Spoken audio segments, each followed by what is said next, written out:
दोस्तों, स्वागत है आपको मेरे YouTube चैनल में। ईश्वर के ढेर सारी आशीषों के साथ आज चर्चा करते हैं प्रार्थना विशेष टॉपिक में। प्रार्थना क्या है हम सभी को पता है। हम हर दिन हर कहीं इसके विषय में जरूर सुनते आते हैं। धर्म और आध्यात्म में प्रार्थना एक आम शब्द है, पर हम इसकी कई सूक्ष्म आत्मिक, मनोवैज्ञानिक और वैज्ञानिक पक्षों को और उसके वास्तविक अर्थों को कम मात्रा में ही समझते हैं। तसर्थ आज हम इसी में चर्चा करेंगे। प्रार्थना एक बहुत ही महत्वपूर्ण माध्यम है ईश्वरीय उपासना में, उसके प्रत्यक्ष अनुभूतियों के लिए। इस अर्थ हम सर्वप्रथम यह समझने की प्रयास करते हैं कि आखिर प्रार्थना क्या चीज़ है। प्रार्थना एक आम धार्मिक रूप से प्रचलित शब्द है। जीवन के कई अवसरों पर हम जाने अनजाने में इसकी माध्यम से ईश्वर से जुड़ने की प्रयास जरूर करते हैं। प्रार्थना हमारे धार्मिक जीवन की अभिन्न हिस्सा है। हम पूजा पाठ कर पाए न पाए, पर प्रार्थना जरूर करते हैं या कर सकते हैं। मित्रों, प्रार्थना एक अभ्यर्थना का रूप है। वे समर्पण, अर्पण अथवा जाहिरी जो हमारे भीतर की होती है।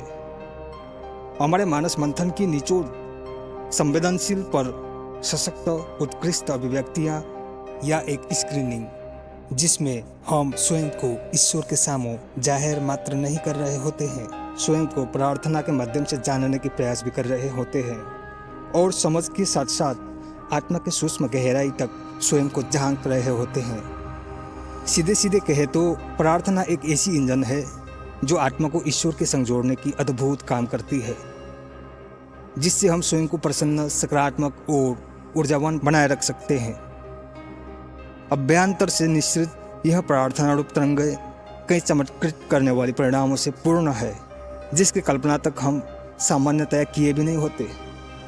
इसे एक अलौकिक अनुभव कह सकते हैं। आओ समझे प्रार्थना आखिर कैसे काम करती है। प्रार्थना एक विशेष सुनियोजित शब्दों की संयोजन है। यह हमारे अंतःकरण व ये सभी अवस्था या दशाओं को स्कैनिंग कर इष्ट के सामने उजागर करने का काम करती है। प्रार्थना में भाव के साथ साथ सूचनाएं अर्थात शब्दों की सटीक सही अर्थ और उसके समझ पर्याप्त मात्रा में होनी चाहिए। मित्रों, भक्ति और पूजा एक दूसरी प्रक्रिया है, जहां शब्दों का कम ही उपयोग कर हम ईश्वर के सर्वोत्तम अर्चन केवल भावों के द्वारा भी कर सकते हैं। पर प्रार्थना और मंत्र एक ऐसी चीज है जिसमें सही और पर्याप्त शब्दों की उपयोग आवश्यक है। तब इसकी ज्वार तरंगें हमारी चेतना को और सूक्ष्म से सूक्ष्म केंद्रों को विशेष रूप से प्रभावित कर जागृत कर पाती है। हम यदि प्रार्थना क्या है इसको जानेंगे तो पाएंगे कि यह वही शक्तिशाली शब्दों का केंद्रीकृत फोकस थे जिसको हमने प्रार्थना में चुने हैं। इस अवस्था में प्रार्थना में प्रयुक्त शब्द उद्देश्य को निश्चित तौर पर प्रभावित कर देता है और सूक्ष्म व भौतिक जगत इससे विशेष रूप से प्रभावित हो प्रार्थी के अनुकूल होना शुरू कर चुका होता है। प्रार्थना में सूक्ष्म अदृश्य और कई भौतिक परमाणुएं ईश्वर के पवित्र ज्योत्सना के भीतर प्रज्वलित हो उठता है, जिसके प्रत्यक्ष प्रभाव में हम सभी होते हैं। इन्हीं परमाणुएं विकृत होने पर हम दुखी, बीमार, अप्रसन्न होते हैं, तो यह प्रदीप्त और जीवंत होने पर हम स्वस्थ, प्रसन्न और आनंदित हो जाते हैं। प्रार्थना के समर्थ पॉजिटिव शक्तियाँ ईश्वरीय आशीषों के संयोग में हमारे अणुओं को विशेष रूप से चमत्कृत परिणाम के निकट ले जाता है, जैसे असाध्य बीमारियाँ ठीक हो जाना या अन्य के उपद्रव तत्काल शांत हो जाना आदि। दोस्तों, यह तो प्रार्थना का अति सामान्य प्रालौकिक प्रमाण है। प्रार्थना इससे भी कई गुना ज्यादा या अनंत प्रभाव से पूर्ण है। प्रार्थना कोई अंधविश्वास नहीं है, यह मनुष्य ऊर्जा का मनोवैज्ञानिक और यौगिक उपयोग है। क्या आप भी आज से प्रार्थना करना चाहेंगे? तो स्वागत है आपको। आज से आप भी प्रार्थना का अभ्यास करें। एक दिन जब आप इस क्रिया में दक्ष हो जाएंगे तो स्वयं को पाएंगे जीवन पहले से काफी बेहतर हो गया है। स्वयं को बदला हुआ पाएंगे। नकारात्मक विचारें खो गई है, नए और जीवंत विचारें जन्म ले रही है। शांति और आनंद की अनुभूतियाँ मिल रही है। इस अर्थ यह अनगिनत लाभों को देखते हुए प्रार्थना को जीवन के अभिन्न हिस्सा बनाकर चल सकते हैं। फिर आओ आज से एक प्रार्थना करते हैं। ये बहुत ही शक्तिशाली प्रार्थना है। इसको बहुत ही पवित्र भाव से तत्पर होकर होशियारी के साथ आप भी कर सकते हैं। आओ तो फिर करें एक अद्भुत प्रार्थना।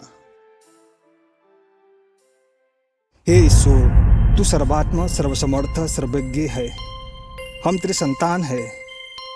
तू हमारे पापों को, दुखों को, दीनता और व्याधियों को दूर कर, क्योंकि तू दयावान, करुणावान और सभी असंभव को भी संभव करने में समर्थ है।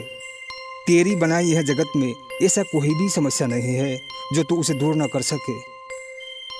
हम तेरे अंश है। ये शर्त जीने के लिए आवश्यक पर्याप्त वह सभी अधिकारों से हमें संपन्न कर।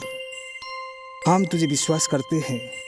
तू हमारी उम्मीदों को बिखरने नहीं देगा, क्योंकि तू अपने संतानों को लज्जित होते हुए देखना नहीं चाहेगा।